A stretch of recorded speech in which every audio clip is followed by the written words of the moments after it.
Sorry. Someone has on the background noise with TV or something. So this is supposed to give you the existing ground and the road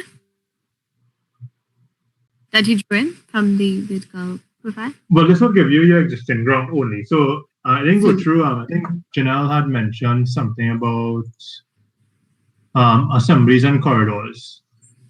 And yeah, that if you want to get your proper sections, then yeah, you would have to do your assemblies and corridors. But are you expected to do that at this stage? I am not sure. I don't think so. Janelle, are you doing assemblies and corridors? Okay.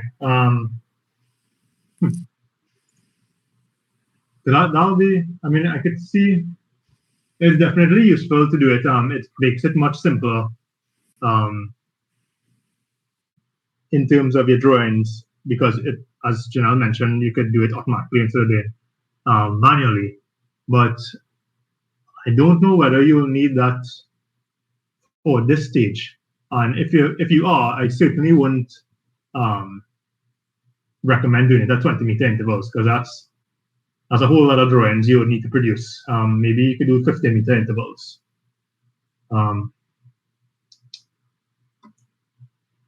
But to do assemblies and corridors now, that might be an issue. But especially in terms of the elevation. And do you all know how to do your assemblies and corridors?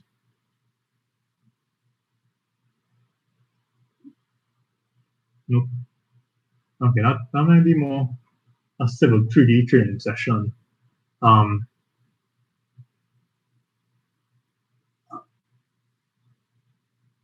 And to do that, I might have to just review some stuff on my end. A little while I haven't done it myself. I would normally give my technicians to do that.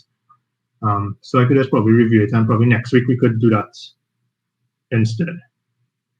But find out about that before. I don't want to lead you down a wrong path, because going into your corridors and assemblies, you get pretty technical, and your civil 3D could crash a lot if you don't put in the correct assembly parts and sub-assemblies and so. So I don't want to spend too much time on that if it's not required. So it's just something to confirm with your supervisor whether they need cross sections. I don't remember seeing cross section drawings in your contract. Let's confirm that.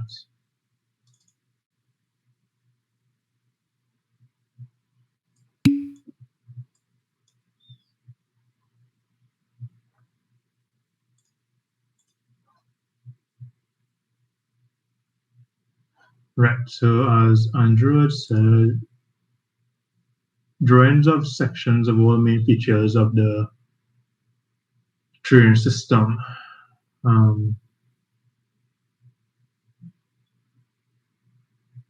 Right, and then detailed drawings of road cross sections, including curb and slipper drains. So what I'm thinking that detailed drawing is not your cross sections, your road cross sections, like these, like what I have here. What your detailed cross sections would be is something I know I saw Udava had it in his drawings. It would be something similar to. I just had it open.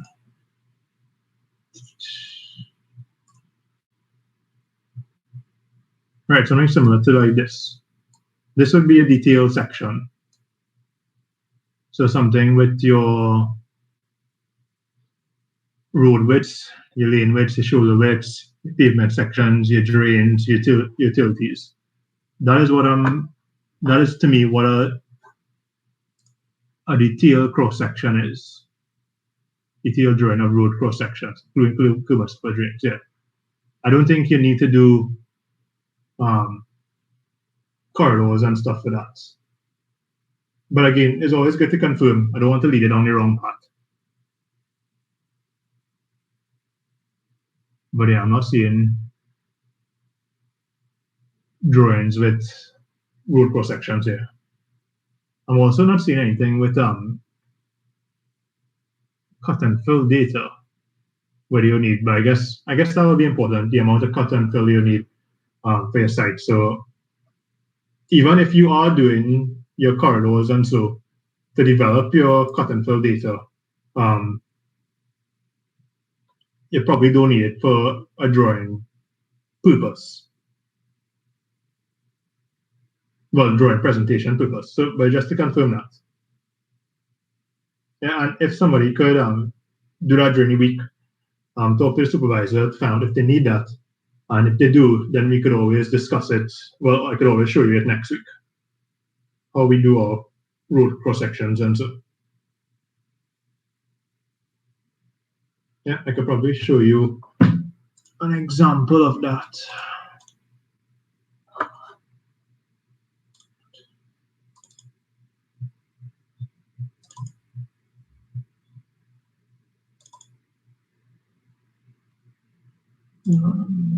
Right.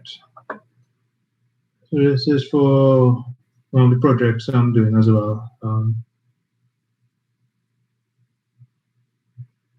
So these would be like your detailed cross sections with your assemblies and corridors. Once it could load. So I think this alignment was about 7 kilometers long, and the sections were cut every 20 meters. And you can see it's 170 pages of just sections alone. So that's why I don't want you to go into corridors and drawing and stuff, presenting those, because those drawings could take up a lot of space. All right.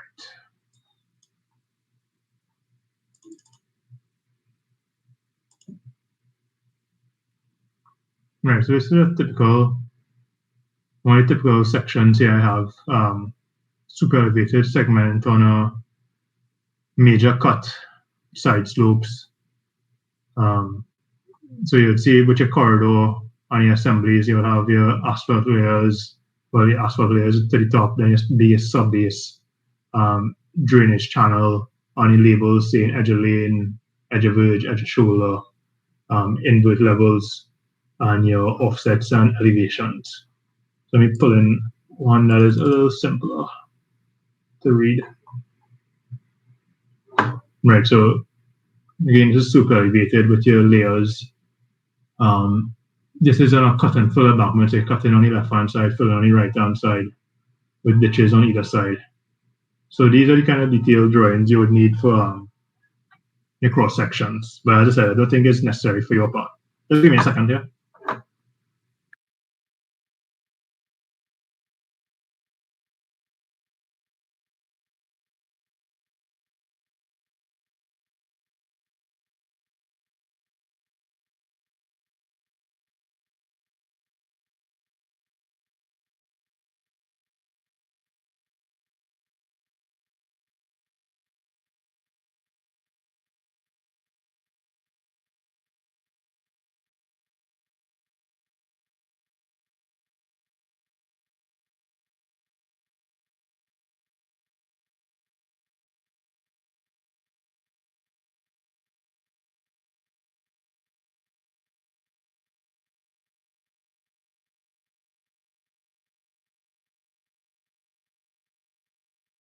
Okay, I'm going to show you some typical sections for this project.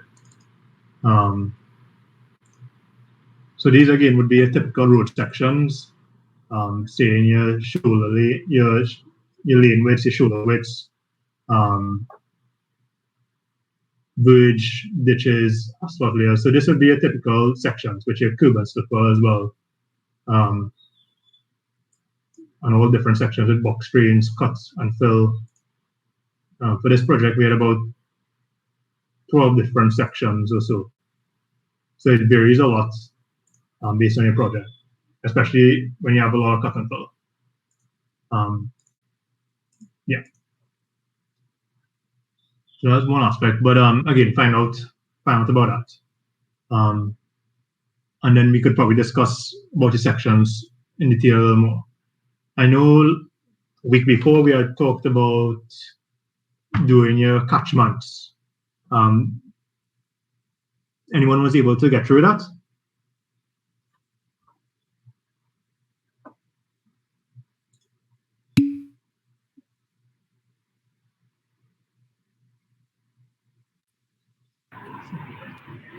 I attempted something. Oh, sorry.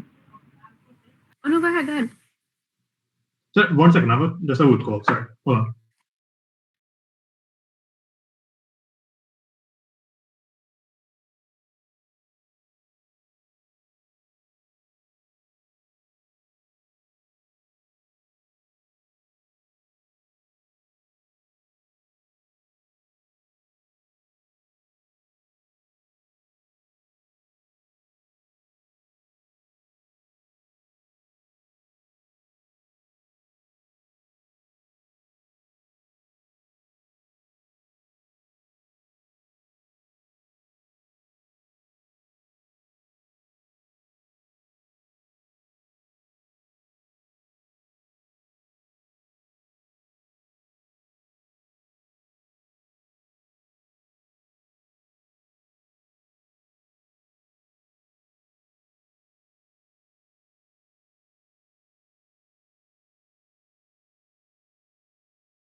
Right, sorry about that again. Sorry, we were talking about the catchment. Yeah, so I think Sarah and Janelle were mentioning something. Yeah, I actually missed that class. Is it possible maybe you could skim through the catchment things again? Yeah, sure. Janelle, you're saying?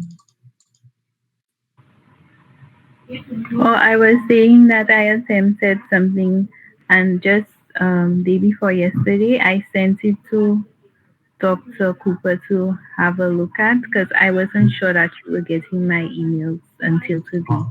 But he said that it looks all right.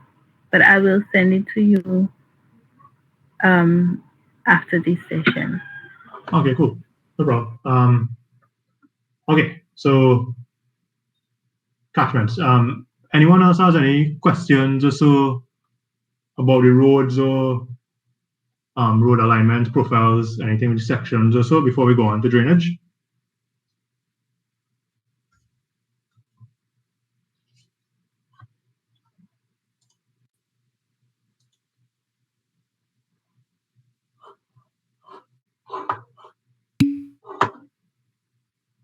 No.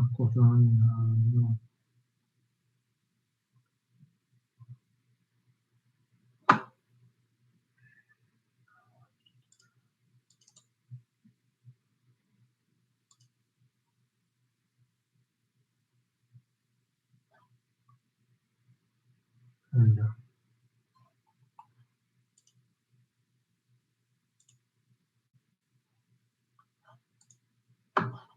just 1 second, I'm trying to pull up this drawing here so I can show you how I developed some sections. Catchments, sorry. Let me just close this off then.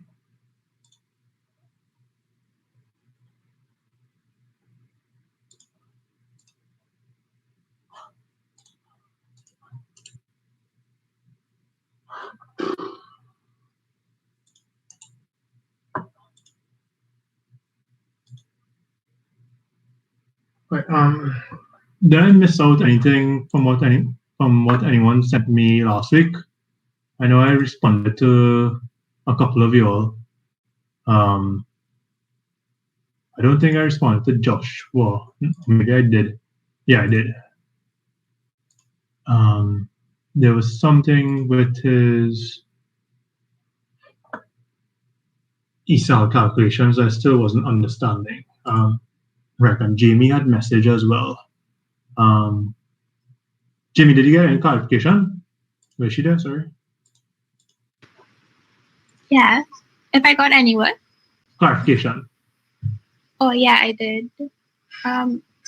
My supervisor said that what I'm doing would be independent of what I'm doing.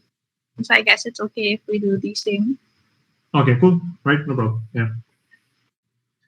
You all could collaborate and so, but don't make it the same design. don't make it obvious. Yeah.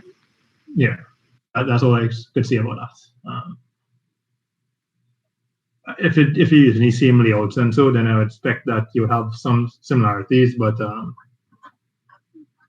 try not to do the same profiles and all the curve returns and all these different things, all the radius for your alignments, and so try at least get some differences so it doesn't seem like you all copied, even though you mightn't intentionally do it, but just because it's the same layout, it might look similar. So you don't want any questions arising on that. Yeah. Okay. Thanks. Cool. So let me just pull up something here.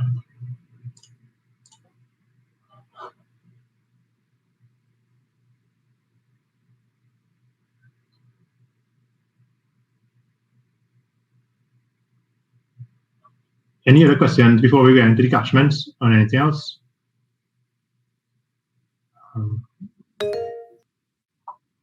Yeah.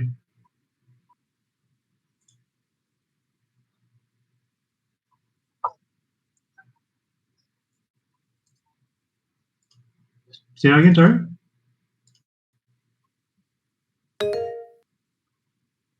Oh.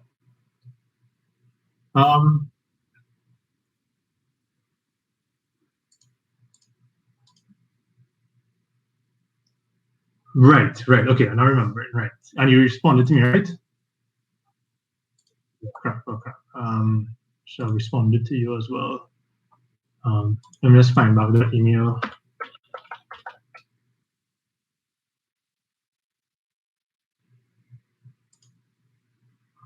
Right.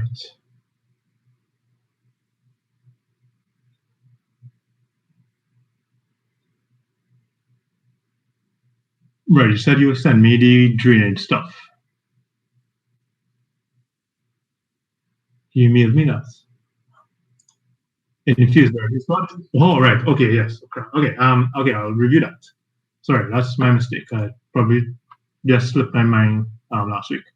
Okay, so I have to go through that with you. Right, and your trip generation. And just pull that up.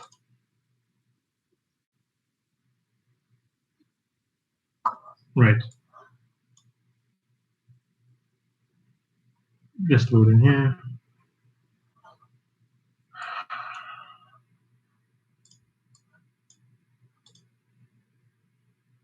Right. So I was asking you about the units and how you have 3.5 community centers.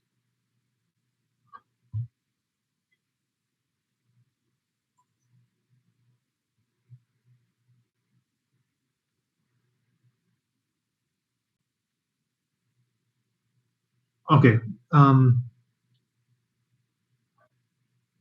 It just seems a bit low.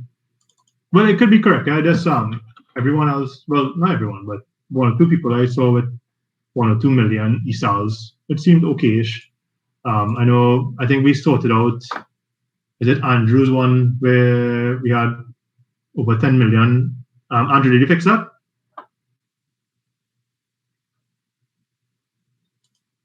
Is he there? Oh, yeah. No, I think we just lost him. Okay, once you fix that. You could hear me now? Yeah, yeah. Yeah, I fixed it and I got a ESAL of 9 million instead. No, a little more reasonable than the 17 million, right? Yeah.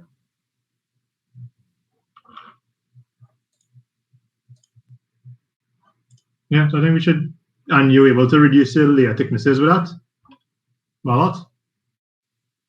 Not a lot, but is almost similar to a draft that you showed us on Excel, because I got a surface thickness of 6.19 inches and a base course thickness of 11.54 and a sub base course of 31.82. Still? 31 Yeah. inches is almost, that's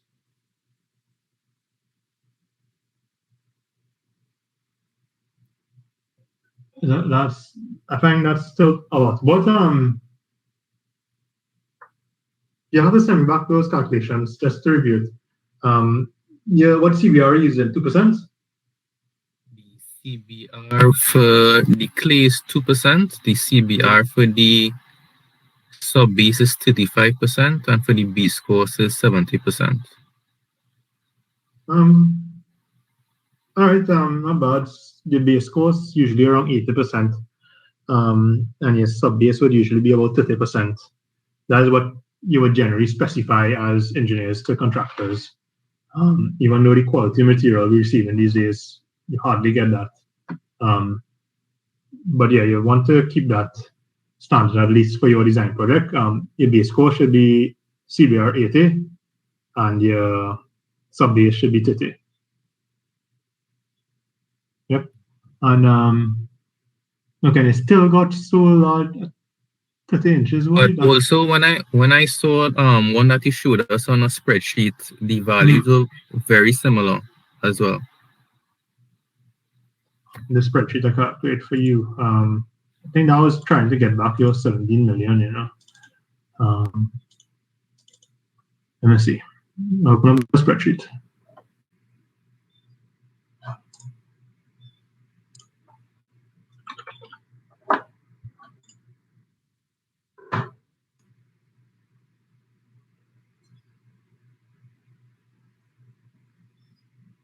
Right, because I was trying to get back your 12 million cells there. I was trying to replicate that. So it's probably the spreadsheet you took, right? See now?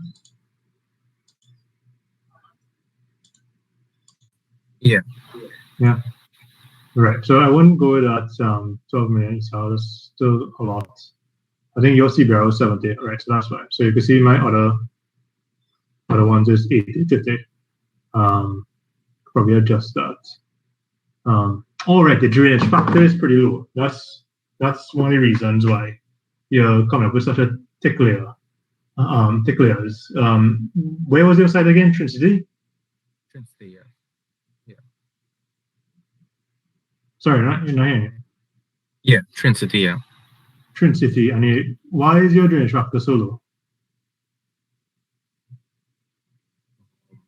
That was the required drainage factor I saw in the book, in the textbook. In the book.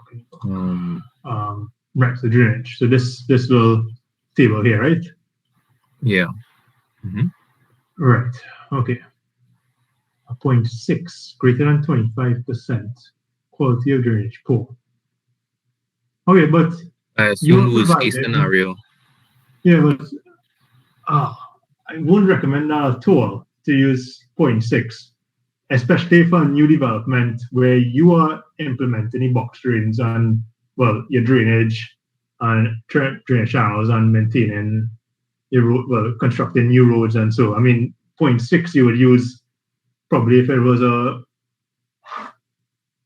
road, an existing road in a swamp area or something like that. But definitely for a new road, and you are implementing drainage channels alongside the road to prevent any settling of water and all these things, I wouldn't recommend 0.6 at all. I wouldn't recommend anything more than 1%. Well, 1.0, but a 0.9 should be the minimum you would want to use, because I'd assume in your overall site design, you would want to raise your site higher than the expected flood level, right? Yes. Yeah. So if you're higher than if your site layout is higher than the expected flood level, that means your road shouldn't be underwater. And because you're implementing drains along the roads and to take up your whole site, you won't have any ponding of water in the site along the roads. You'll have coastal detention ponds and whatever else, but those are controlled areas. So definitely I won't use 0.6 as a drainage factor. Probably go up to 0.9 I mean, there will be, if the entire area is flooded and, well, the surrounding area besides your site is flooded,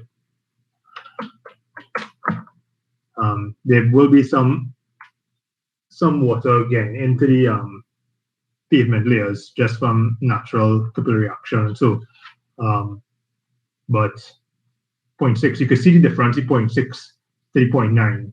When I had 0.6 before, the ESALs was 12 million, and when I changed that to 0.9, went up to 76 million. So even if you use 0.8, which is pretty conservative, well, I'll use 0.9 for your base course, by 0.8 for your sub base. That still goes up to 15 million, so you can always adjust that afterwards. You could probably get away with a 12-inch layer. It's pretty low still. Probably 16 inches. I could probably just increase this however you want. Again, these drainage factors are pretty low. I wouldn't suggest going with that. Because it's a new site, you are controlling everything. You could increase your drainage factors a little more. It's not a problem. Okay.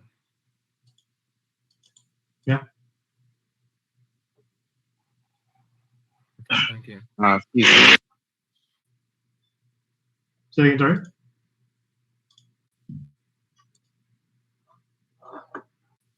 just forgive me that there be some construction outside. Yes, sir. Good afternoon. Yeah. I had, as you recommended, I did over. I reduced the thickness of my asphalt layer because I had the surface base course and sub base over 4 inches using the Nomograss. Yeah. And you recommended I did it over, decrease the asphalt layer, and to use the equation. Right. So I did that, and I got the initial structural numbers I got were, I wouldn't say grossly lower than what I got from using Nomograss. I think like the highest one I got from using Nomograss like 2.6, whereas using the equation I got like I think like 1.91, somewhere around there. Right. And I did decrease the layers, but decreasing the only to the minimum that Astro had recommended for that ESAL amount. Yeah. And instead of the 4 inches for each layer, it got 2.5 inches for the surface layer and 6 inches for the base course and sub base layer. Yeah, that seems reasonable. Okay. Okay, Yeah. cool. All right, cool. Then I guess that's all right. And then also this was meant to be an iterative calculation, right? Where it is you try to get the W18 value from the equation to convert towards the obtained ESAL value, right? Yeah, it is iterative. I mean, but it's not like you have to show your iterative step. I don't think you would have to show it. As I say, just one calculation. And you just adjust your numbers for your thicknesses. Oh, that reminds me. So I saw a couple of the drawings and reports, and so that you have these figures to the exact, like you would have, I just put in our figures 127 or 333 or 412 or something. So we don't normally do that just for sake of standardizing.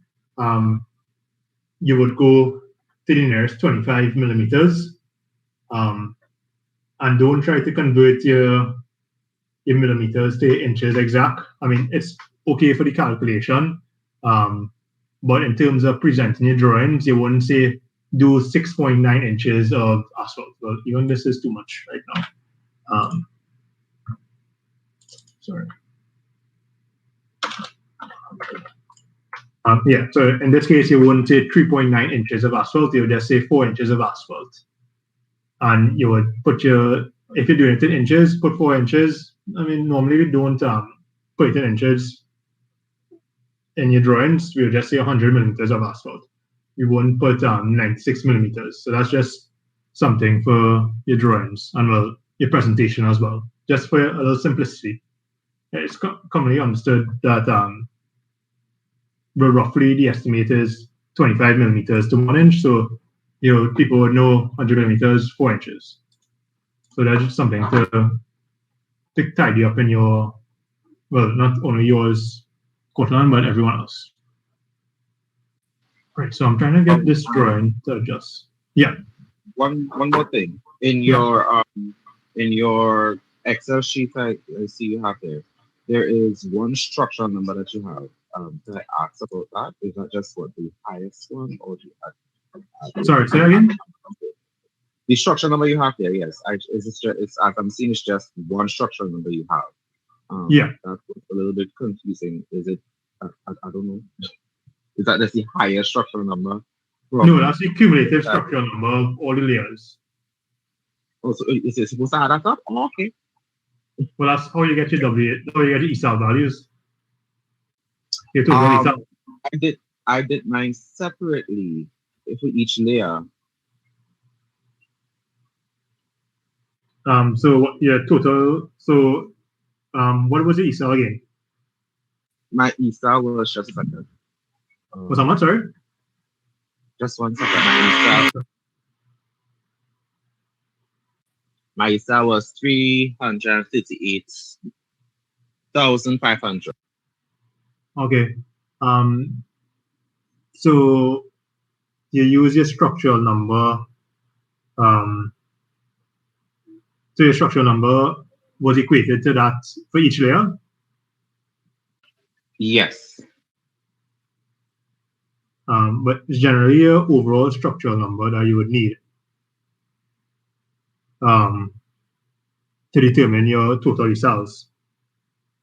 But remember, it's not one layer taking all the ESALs. It's a combination of all the layers. Right? Okay, so I guess I might have to just fiddle around this again. All right, thank you. Yeah, so look at here in the AASHTO. SN is equal to the structure number indicative of the total pavement thickness required. So your SN is equal to your combination of all the layers thicknesses. But it's done. I think it's done. It's just that I have what you have there as the total. I just have it as the structure number for the sub base course, because that's to be the. Well, you could have done that. You could have put a different column and call it SNI, and you can have your individual layers structure number here, and then when you're working out the W18, you then add it up.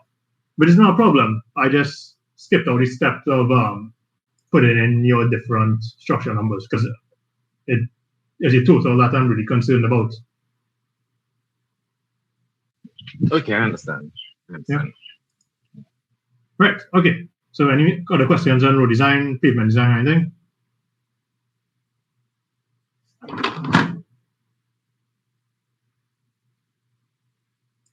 Nope. Okay, so this is the same Rincon project I'm working on.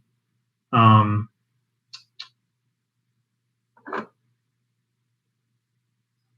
just pulling one of my maps here.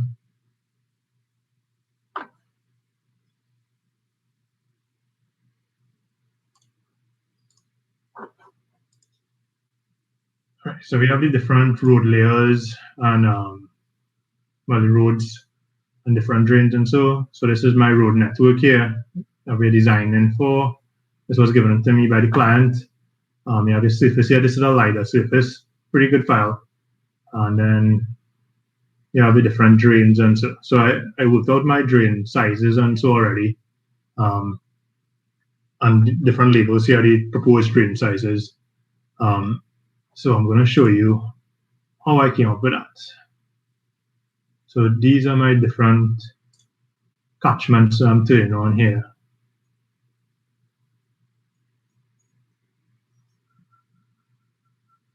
As soon as this would turn on.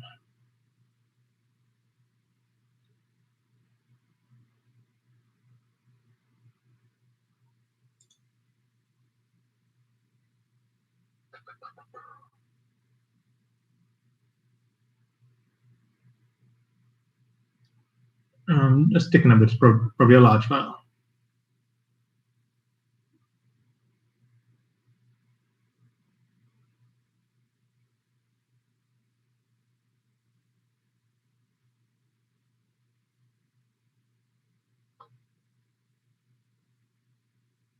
Right, there you go.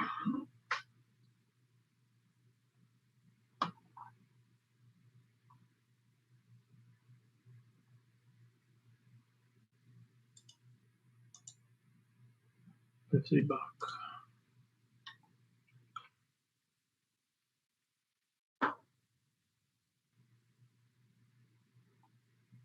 Right. Okay. So let me see how to explain this as simply as I could. So there are two different types of catchments you'll be concerned with. One is the catchments of the natural site, that's of the existing ground, and so your natural drainage channels that you want to capture, and then you have your catchments of your roads and your proposed site of your built-up site. Those catchments will be different from your natural catchment, from your existing catchment, because you are now modifying the site as you would like. So that's gonna break up your original catchment into much different sizes and a number of different catchments. So for example, so I have this catchment here, kind of oddly shaped. And sorry, let's put on my stream layer as well.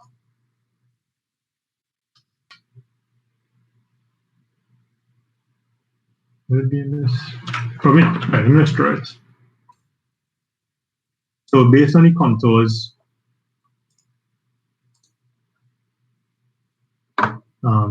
you would know that your channel is in this direction.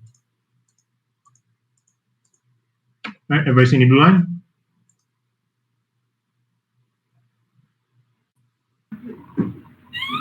Yes. Yeah. Okay, well, first of all, let me start. You know how I was able to know where that channel is there? Where the location of that channel?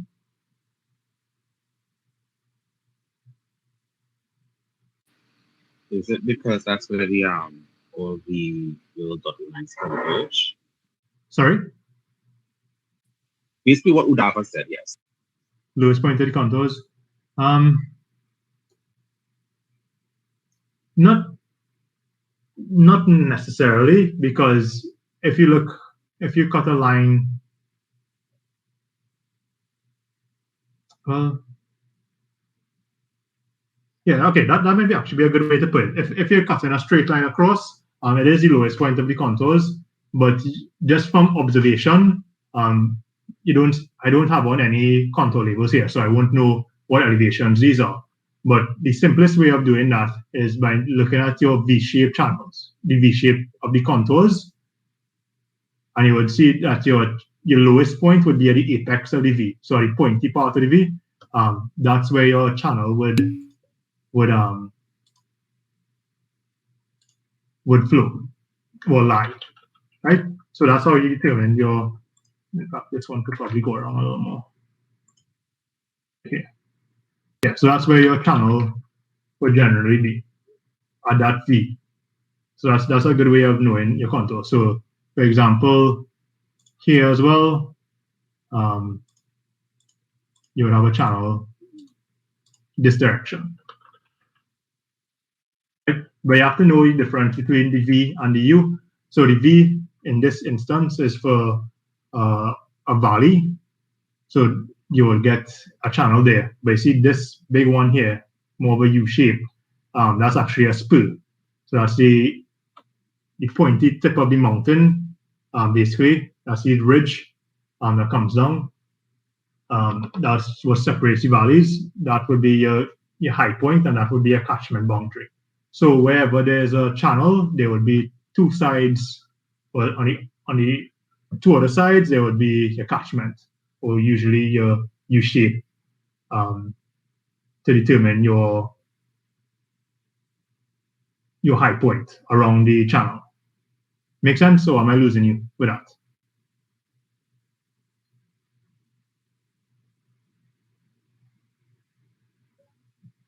Understood, yeah.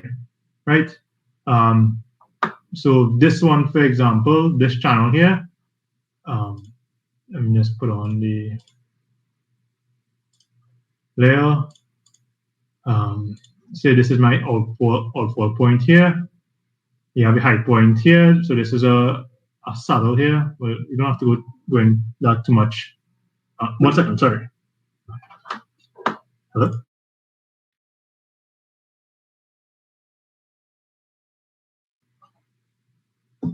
Right. So from your high point, again, you try to look for your U besides your valley. And yeah, this would be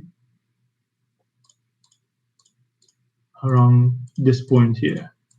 So this would be a catchment for this channel right here. The purple line around this would be a catchment.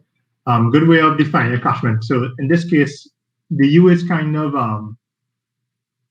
the spur is kind of flattish, so it's not defined as good as you would like it.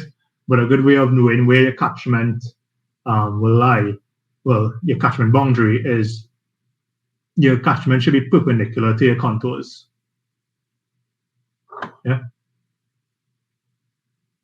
So like in these areas here, I try to make it perpendicular as much as possible to your contour. So that's how you determine your catchment. Right, so that's for your natural channels. Any questions on those? You want me to do a next example? Anything? Is this something separate from the channel? Sorry? Forgive me, I have construction going on saying everything. Yeah, no problem. Just, you can probably type it or also.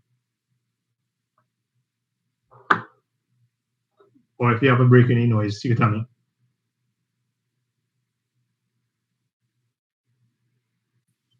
All right, and this is something separate from the catchments you have to do for the areas like car parks and railway networks, or is this? Yeah, it will be separate because these catchments are based on the existing conditions of the ground, the natural conditions, and not the proposed layout or the proposed grading of the site.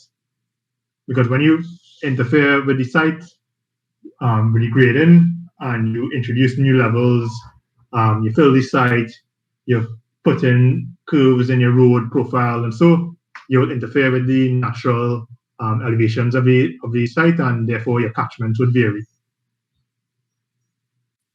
So we are doing this without the without any drawings on the thing. On the, sorry? Like with the alignments. You know, we're not doing this with the alignments already on the drawing. Yeah, you should. Well, I have my alignment on the drawing, and you should have it on because they both interact. Yeah, you have your natural channel. So this drawing is kind of auto-saving here, so it's kind of sticking. But yeah, basically, because, so let's say you have that road to the top there, intersecting your site, and then you have lots around that road, and the channel is flowing through the site along the road. You would have to try to merge it as much as possible. So I'm going to show you how I was able to do that as soon as this stops sticking. Should I probably open a smaller drawing? Let me see if one of the other drawings working.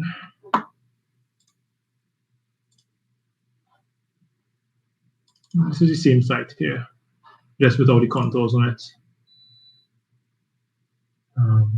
So let me pull up that. Oh, in fact, I wonder if I could pull up this one. Yeah, so let me pull up this one. Right, so the only thing is I can't see the contours too well here. Let me try to adjust that.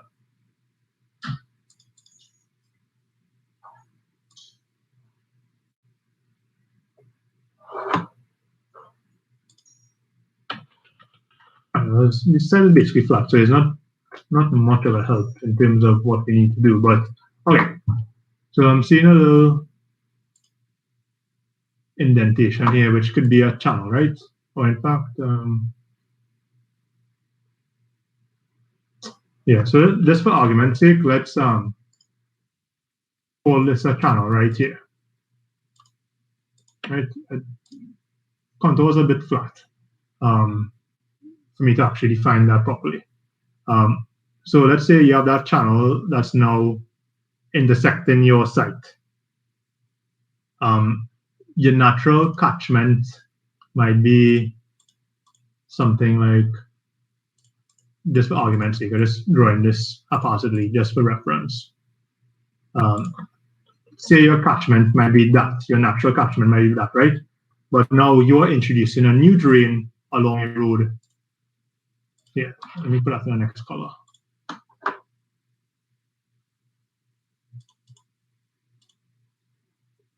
And increase the thickness. Okay, so let me put this in the front.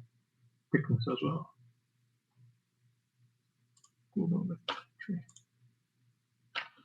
Right, so say you have that, this is your natural channel here, and you're now developing the site and you now put in a box drain along your main road like this.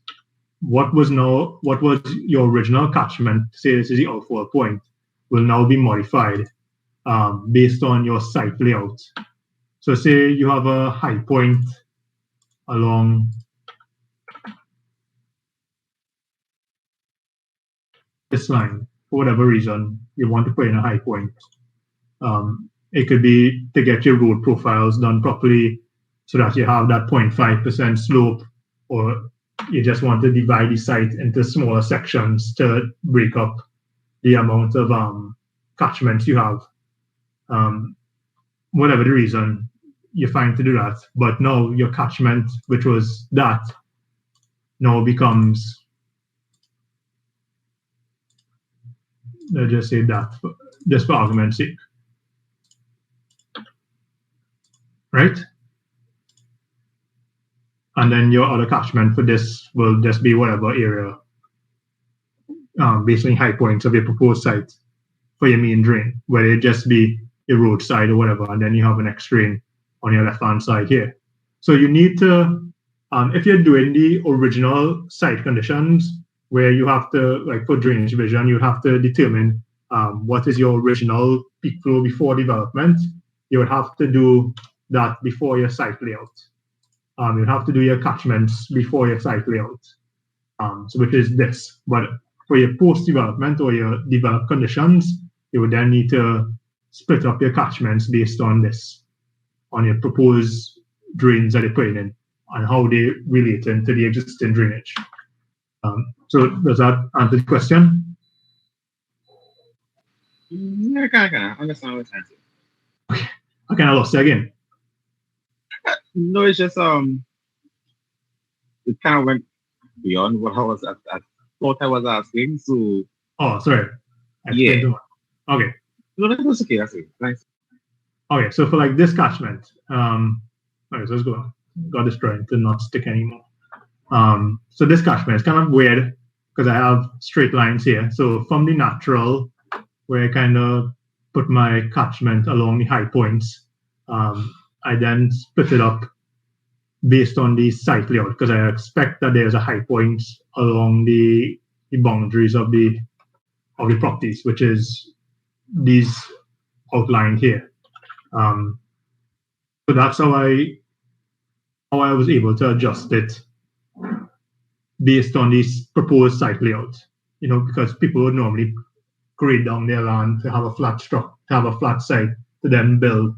So that's why I assume this catchment is done this way. Right? That makes a little more sense, a little simpler to understand. Yes. Yeah, cool. Okay, so I went on a whole roundabout. That wasn't necessary. Right. So right, that's how you modify your existing drainage, your natural drainage catchments to your site. So similarly, let me show you the next one.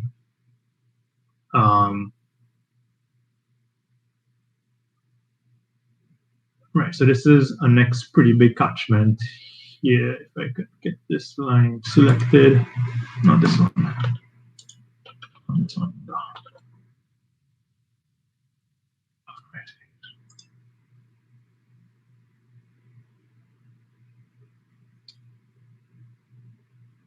Yeah, okay, cool. Right, so this line here, so this is my drain on this left-hand side here of this catchment, of the selected polyline. But for my natural catchment, just between this run, it would have been along the road, which is your high point. So let me select that. So I have this road monoslope into one side, so there's only one road. So right. So instead of having the entire polyline area, entire polyline selected area, which is this entire thing here, draining towards this drain here, just to break it down to several catchments, because I have a roadside drain along this road, I was then able to separate the catchments into different areas based on the drain that I have running alongside the road, and then this natural channel here.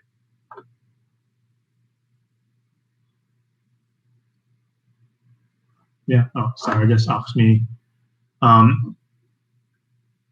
Sarah, to generate the contours or just to show the contours a little more detailed? Which one do you want to see?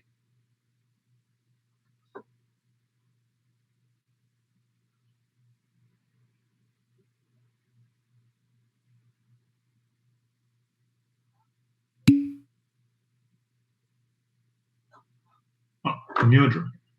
Now just simply adjusting from the properties. So you click on the surface there. Go on properties.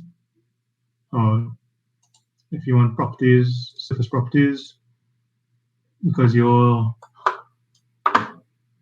one might be different to mine. You go on surface style. So this would just be a general.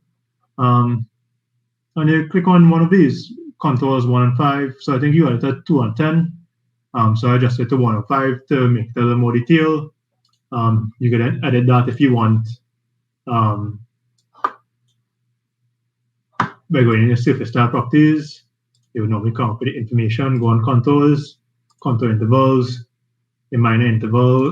If you want to put that down to 0.5, which you don't need to, then it will be 2.5.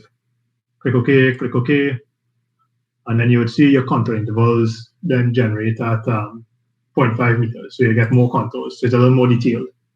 So that's what I do for my drainage design. I mean, this one right here, I think is at 2 meter intervals.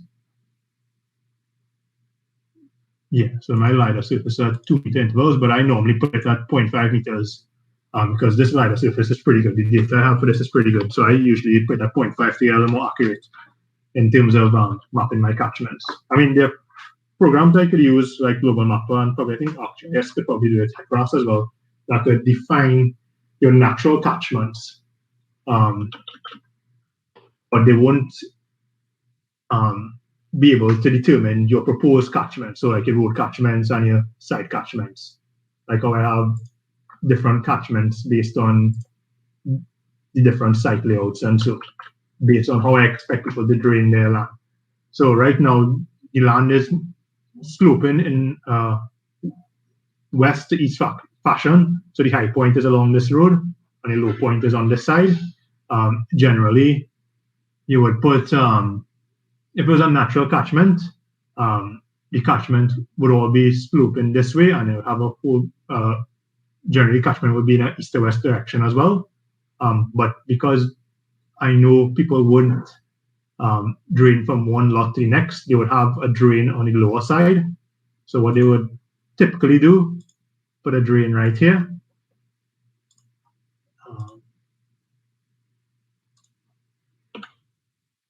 Yeah, so your drain would be, so it'll be a kind of an interlot drain between the two properties. And this drain would go towards your own roadside drain, because they would generally make this land flat. And so that's why I expect my drainage channels to flow towards the drain, well, to flow towards the road and not towards the other person's property. So it's kind of knowing, expecting as well what people will do based on just common practice. you won't just think of if you're living in a undulating area, slopey area, you would normally have a drain in between your properties. And then that drain would go either to the back of your land or to the front towards your road or so. So just to know what to expect. For this project, there are some interlock drains and so, but for your project where you have buildings between, I don't know, I think some of you have houses in between some houses and some townhouses and some apartment buildings, and so try to put drains in between each one so that you can define your catchments for one site a little more easily. Right? Make sense? Confusing you all?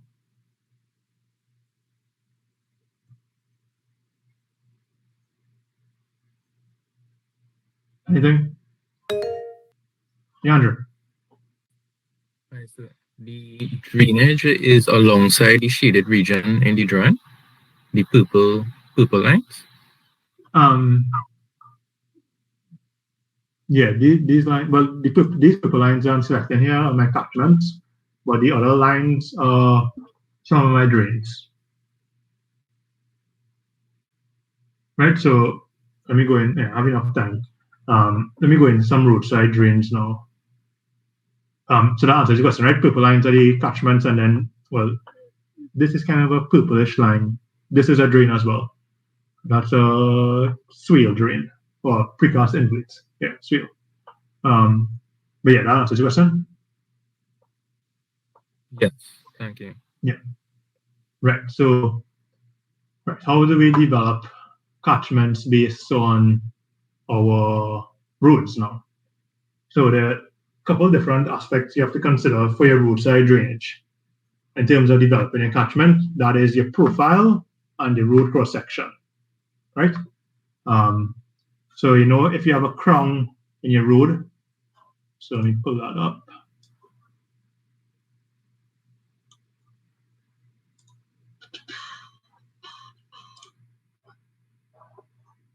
Right, so for this drawing here, so this is road section A2. So A2 is actually this road right here. Yeah, this segmented road right here is A2. So just for reference, so it has a crown, so that means water will flow in this direction here towards this box drain from the center, and on this side, right-hand side, it'll flow towards this box drain from the center, right? So that means you already have two catchments along this road, your left-hand side and right-hand side. Understood?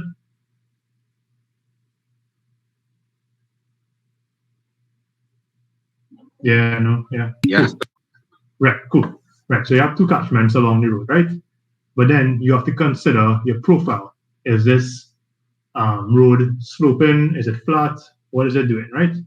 So let me go to my road profile. So this is where your 0.5% comes in really handy, because it really determines how you are going to develop your catchment. So going to road A2 profile, which is this.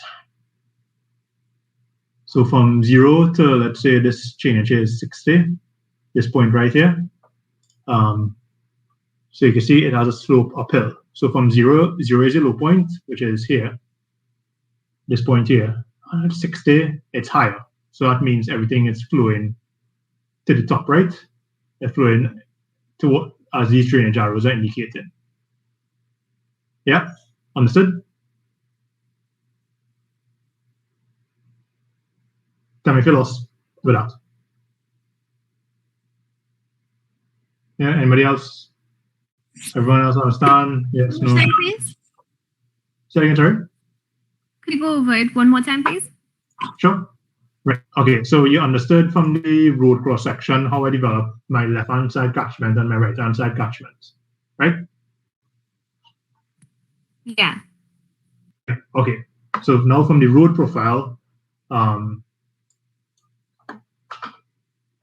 you go on your profile, you create a proposed profile, and from your proposed profile, you have a low point, you have a high point. No matter what road you're on, always have a low point, high point. I mean, this high point is quite up here, but just for our segment of road from 0 to 60, which is this point here, the 60 point here, 60 is higher than the 0, so my 60 is now my high point, right? So water runs downhill, so it will run from the 60 to the 0. Yeah? Yeah, understood. Right, cool. Right, so now we could define our catchments properly. So we have on the left-hand side of the road, well, from the center line, we have a catchment on the left-hand side and on the right-hand side. And we know it's only flowing in one direction, from the 60 to the 0. So I'm able to define my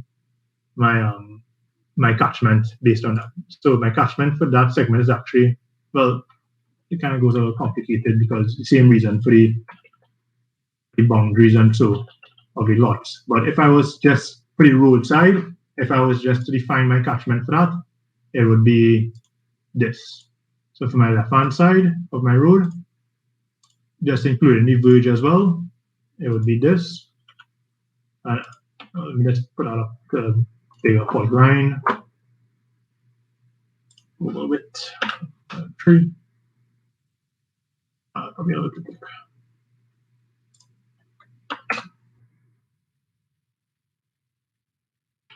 Yeah, so that would be my catchment for that segment of road for the left-hand side between 0 to 60.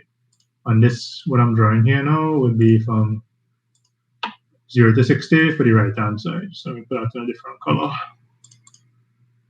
Red, and total width, that's one. Right, so that's my two catchments for the road for this segment. So we understand how we do that. Yes, no? Yeah, understood. Everyone else? Everyone else good?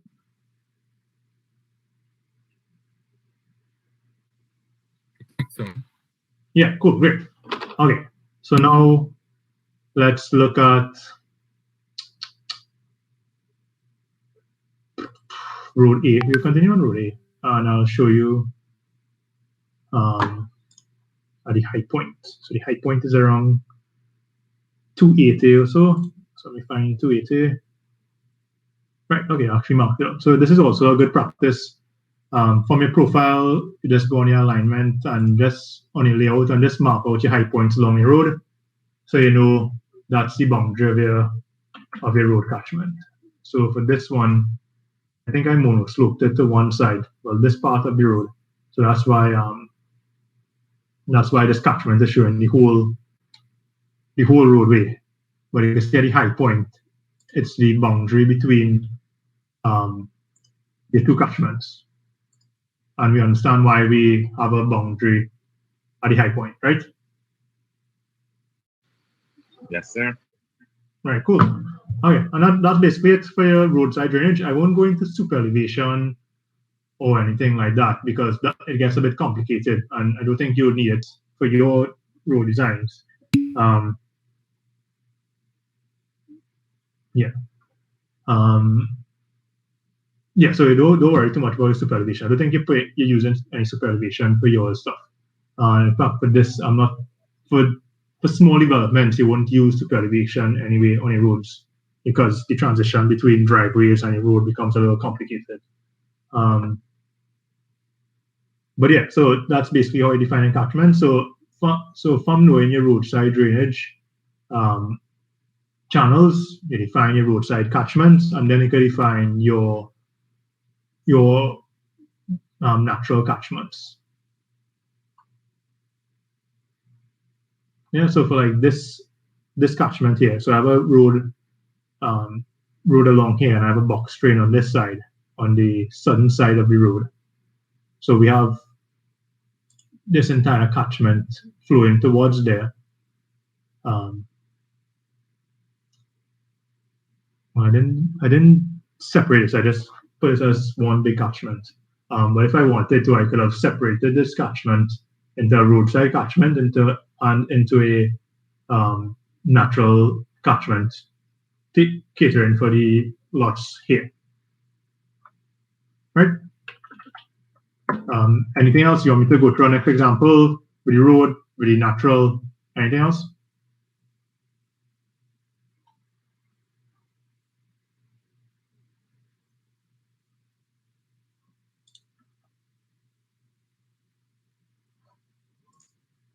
Yeah, whatever.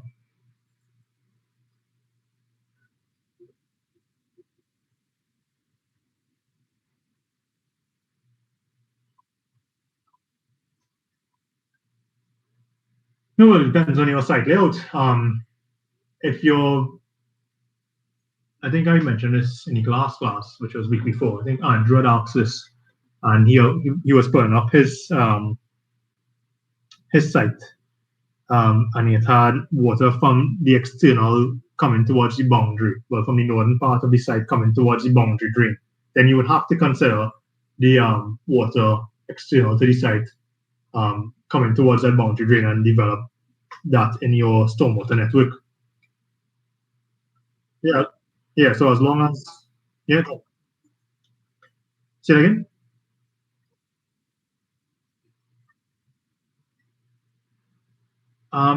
Well, this is my so because I broke it up into a natural channel, well, from my natural catchment into this proposed box drain here, and I introduced a new channel here. My existing channel was this, right? Was that line here that I select. And from there, because I introduced this road here, I had to break it up into several different catchments to consider.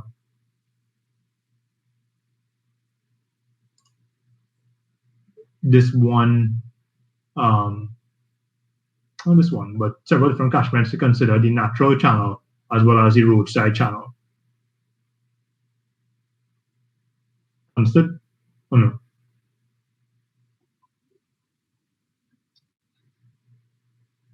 Not necessarily to spread it, but break it up to define the individual catchments for the channels, because I couldn't have used one catchment for this natural drain here. Well, for this drain, sorry. So for this channel here, right? The catchment for that would have been, I'll just draw this for you quickly. It would have been this area here. Just drawing it roughly. Just considering full point there. Put that in red.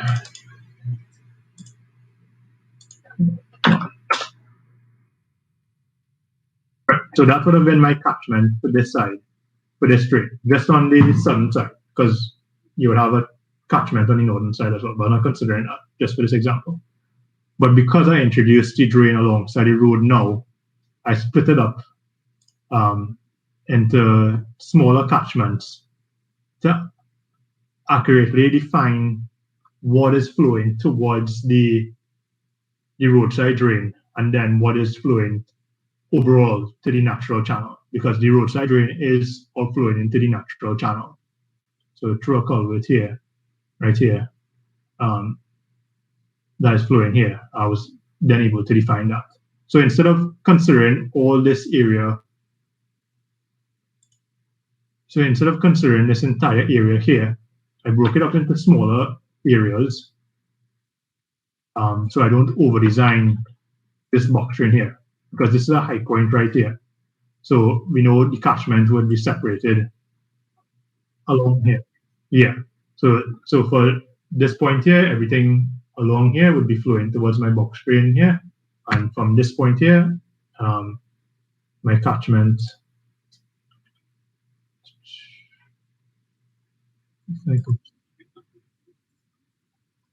yeah. Yeah, exactly.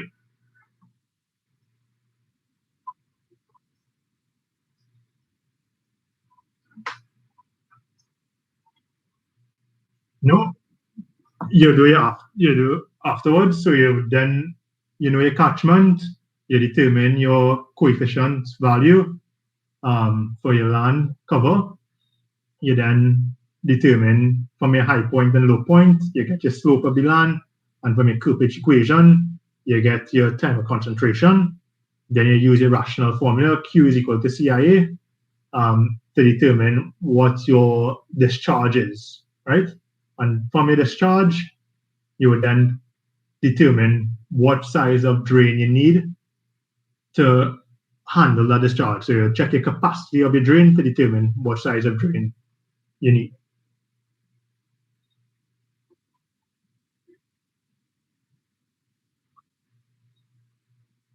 No, you have to determine your intensity based on your two factors,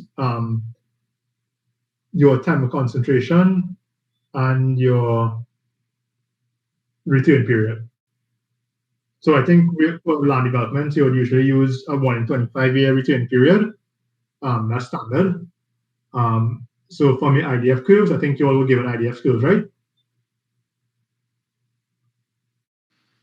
Yes, sir. Yeah. So you then determine from your time of concentration your rainfall intensity, and then you plug that into your Q is equal to CIA, and you determine your discharge.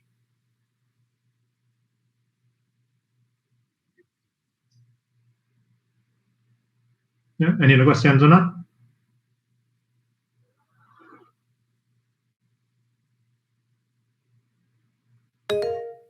Yeah, Andrew. For that same catchment area, the stormwater runoff that is coming from the southern side, is that run into the bulk stream via like a pipeline system? No, that's just surface runoff and whatever channels it creates. So you could see, because the contours are generally flat, there's not much channels, but you can see they have 1 or 2 channels, natural channels. So let me define that. I mean, I didn't define the channels per se, but because I expect everything would just flow towards the box drains. You have a channel there. There isn't a pavement on that side. There isn't a sidewalk on that side. Say that again, sorry? So then there isn't a sidewalk on that southern side of the road. No, there is no sidewalk on the southern side. It's just from the road, at the edge of the road, is a box drain. But I understand what you're saying, because if there was a pavement, then you would have to put the box drain on the other side, right? That's what you're trying to say? Yeah, because in the settlement area, because I have sidewalks alongside the road, I was thinking I may have to put a box drain underneath the surface to connect to the box drains alongside the road. Yeah, so that's fine. You could use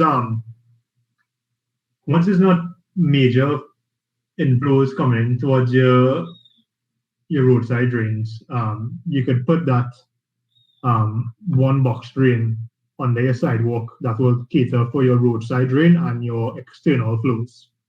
Your roadside flows and your external flows.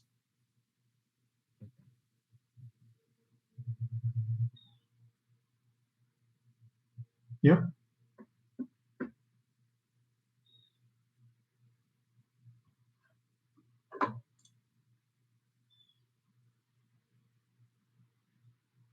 And understood?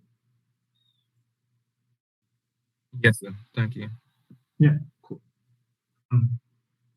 Any other questions? I think we understand how to develop our catchments now based on the existing conditions, the existing site, and our proposed site. Any other questions with that? Any other issues? Something you need clarification on?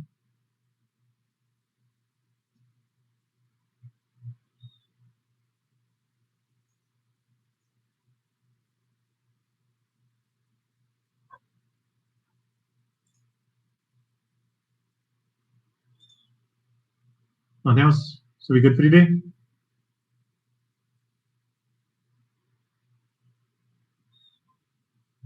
Yes or no?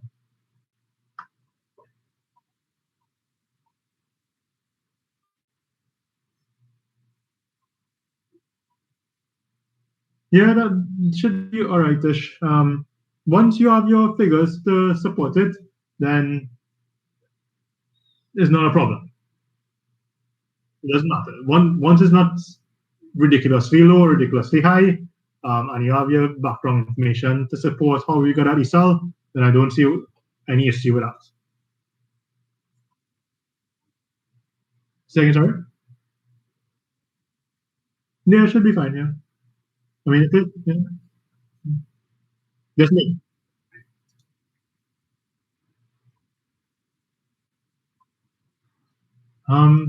No, if that's what you think will happen, then no problem. I mean, you don't have the traffic data; you're just assuming.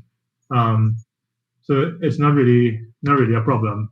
Just clearly state that the assumption was made that this is the amount of trucks that you expect to come through the site, whatever, whether it be garbage truck, water trucks, or whatever.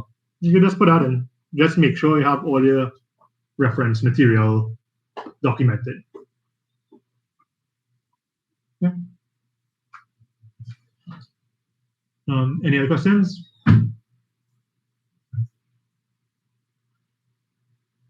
No?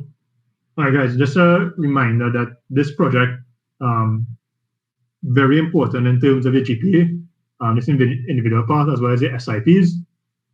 So try and make sure and put some real attention towards this and the SIP, because that could really boost up your GPAs off if you do well in these two courses. Yeah, so make sure and get this out of the way and try to do it as best as possible. Very important for your GPAs. So I think by next week, we should all have the site layouts. I think you all should have had the site layouts done already. You should have your road alignments done, road profiles done, and you should already know where your proposed drains are, and you should know how to develop your catchments already. And then you could send me all the information, any information you want me to review. I could do that during this week. So that next class, we know what to do. We could go on something else. If there's anything else we need to discuss, send me an email and we could do it. So I'll know how to prepare for next class. And I think one thing we have to take out from this one is just to find out about the cross sections and whether you need to do detailed cross sections, which I don't think you need to. In terms of like your corridors and assemblies, I think you just need to provide some card drawings of your cross sections, which your Cuba suppose drains and so. But just to confirm with the supervisors on that. Yeah, anything else?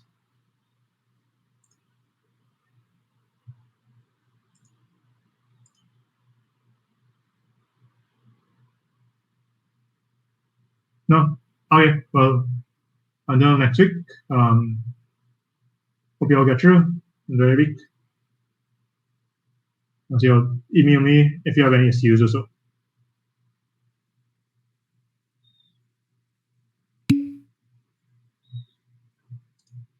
Okay, bye.